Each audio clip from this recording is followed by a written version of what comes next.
Bonjour et bienvenue. On a tous cette image en tête, non? C'est presque un cliché.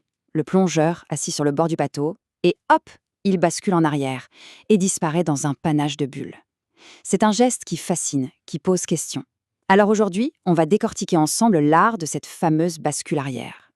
C'est vraiment la question que tout le monde se pose, surtout si on n'est pas plongeur.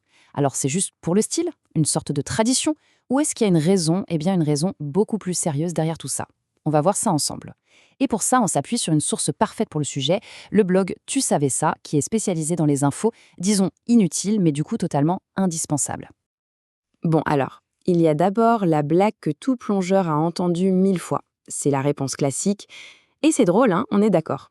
Mais la vraie raison, elle est un peu plus technique, forcément. En fait, c'est un savant mélange de physique, de sécurité et de bon sens, tout simplement. Allez, on passe aux choses sérieuses. Le cœur du problème, ou plutôt de la solution, ça tient en deux mots, physique et sécurité. Ce n'est pas du tout pour faire joli, c'est une pure nécessité à cause de tout l'équipement qu'ils ont sur le dos. Faut bien s'imaginer le tableau. Un plongeur, hors de l'eau, c'est tout sauf gracieux. La bouteille seule, c'est déjà entre 12 et 15 kilos.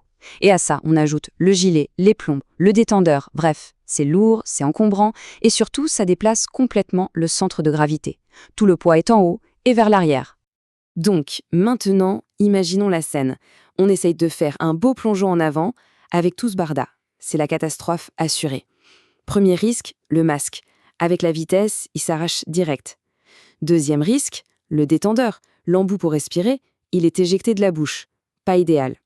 Et le pire du pire, c'est de perdre l'équilibre au moment de sauter et de se cogner contre la coque du bateau. Aïe. Le match est vite vu en fait. D'un côté, on a une liste de dangers bien réels, de l'autre, la bascule arrière, qui règle tout d'un coup. C'est logique, le matériel lourd, il est plaqué contre le dos, il ne bouge pas. Le masque et le détendeur sont protégés par la tête et les mains, et l'entrée dans l'eau se fait tout en douceur. C'est simple, c'est malin, et surtout, c'est beaucoup plus sûr. Mais ce n'est pas juste une astuce qu'on se passe sous le manteau, non. La bascule arrière, c'est carrément une procédure officielle. C'est un rituel enseigné et pratiqué absolument partout dans le monde. Alors, comment ça se passe? C'est une chorégraphie en 5 temps, très simple mais super importante. D'abord, on s'assoit. Ensuite, on vérifie et on tient bien son matériel.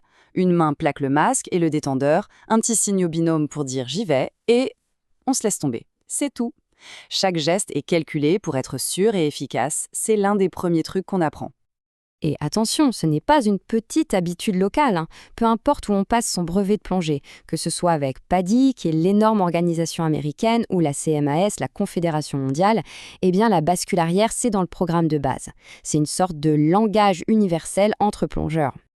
Bon, la question qu'on peut se poser, c'est est-ce qu'un plongeur ne saute vraiment jamais en avant? Et la réponse est non, il y a des exceptions à la règle. La bascule arrière, c'est la technique la plus fréquente, mais ce n'est pas la seule. Par exemple, si on est sur un bateau plus gros, avec un pont bien haut au-dessus de l'eau, là, on va faire ce qu'on appelle le saut droit. C'est un peu comme faire un grand pas dans le vide pour entrer bien verticalement dans l'eau. Il existe aussi d'autres techniques, mais c'est vraiment pour des situations très très spécifiques. Mais la réalité du terrain, c'est que pour la plupart des plongées loisirs, on est sur des petits bateaux, des Zodiacs. Et sur un Zodiac, la bascule arrière, c'est la reine. Pourquoi? Parce que ces bateaux sont bas, ils ne sont pas très stables et il n'y a pas beaucoup de place. Essayer de se mettre debout pour faire un saut droit, ce serait du grand n'importe quoi et super dangereux. Alors que la bascule, on a besoin de quasiment aucune place et ça ne déstabilise pas du tout le bateau. Ok, on a vu le côté pratique, le côté sécurité. Mais il y a autre chose. Il y a une dimension presque philosophique derrière ce geste. C'est plus qu'une technique, ça raconte quelque chose sur l'esprit de la plongée. Pensez-y une seconde. Se laisser tomber en arrière, sans voir où on va, c'est un acte de confiance absolue. On fait confiance à son matériel, qui est littéralement notre support de vie, on fait confiance à son binôme, qui est là pour la sécurité, et on fait confiance à sa propre formation, à ce qu'on a appris. C'est un lâcher-prise total, mais en même temps complètement maîtrisé. C'est ça l'essence de la plongée. Allez, pour finir en beauté et pour faire honneur à notre source, le blog Tu savais ça, on passe à la rubrique Les infos inutiles, donc indispensables. Quelques petites anecdotes pour frimer un peu la prochaine fois que la conversation tombera sur la plongée. Premier fait, le mot scaphandre. Ça vient du grec ancien scaphos, le bateau, et andros, l'homme. Donc littéralement, l'homme-bateau. C'est une image assez poétique, non? Ça fait penser au tout premier scaphandre, ces grosses armures qui permettaient d'aller sous l'eau. Ensuite, un peu d'histoire. La date clé, c'est 1943. C'est là que tout bascule, sans mauvais jeu de mots, promis. C'est l'année où Jacques-Yves Cousteau et Émile Gagnan inventent le détendeur. Et ça change tout. C'est la naissance de la plongée moderne, autonome, celle qui permet d'explorer les fonds marins avec la liberté qu'on connaît aujourd'hui. Un chiffre, maintenant. 20 litres. C'est quoi? C'est la quantité d'air qu'un plongeur consomme en moyenne par minute quand il est au repos.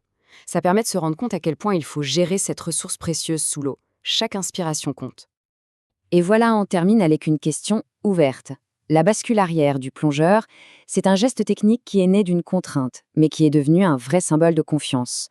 Et ça fait réfléchir. Est-ce qu'on connaît d'autres gestes, dans d'autres domaines, qui cachent comme ça une histoire, une signification aussi forte? C'est une pensée à garder en tête. Merci d'avoir écouté et à très bientôt.